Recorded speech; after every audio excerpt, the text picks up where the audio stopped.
Hello, bagong araw na naman ito at andito na naman ako magbibigay sa inyo ng inspirational thought. Again, maraming salamat dun sa mga nag-follow sa aking mga short reels. Remember kahapon yung senior ko yung becoming better version of yourself. Salamat dun sa nag-comment at saka nag-share ng kanyang thought personally sa akin. Ngayong araw na to, meron parang kasunod nung kahapon itong inspirational thought na to. Short din siya.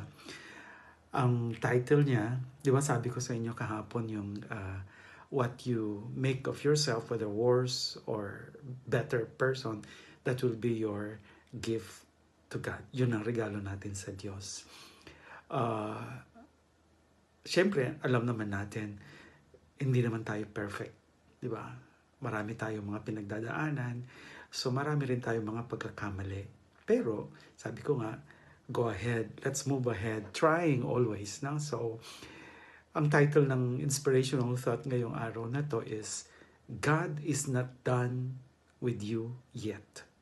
Again, God is not done with you yet. Hindi pa tapos ang Diyos sa iyo. Kaya, magpasensya ka sa sarili mo o magkaroon ka ng pasensya sa sarili mo because you are still improving. Okay? Hindi ka perfect.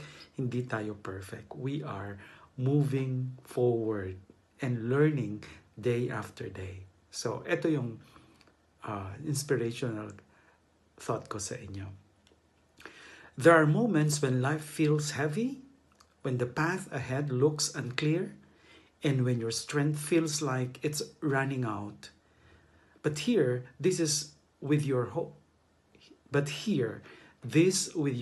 heart. God is not done with you. He has not stopped working.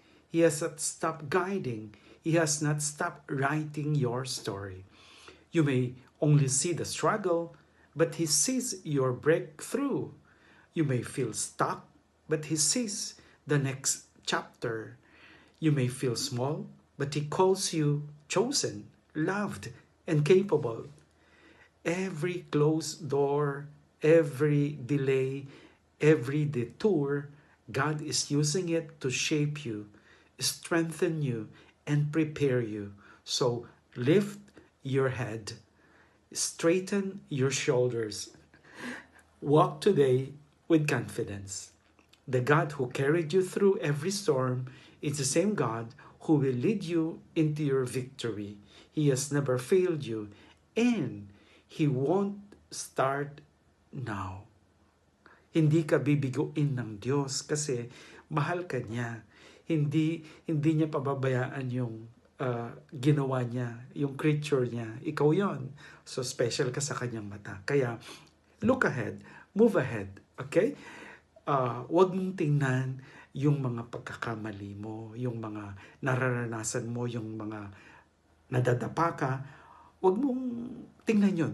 Tingnan mo yung mga beses na tumayo ka muli. Sabi nga nung isang kakilala ko, it doesn't matter whether you fall 100 times.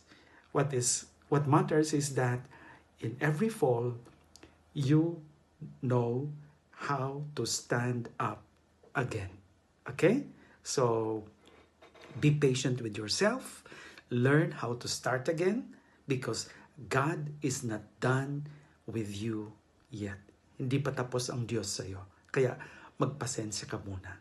Okay? You are growing, you are maturing, but be joyful with everything that you can do, even if maliliit na bagay lang. Okay?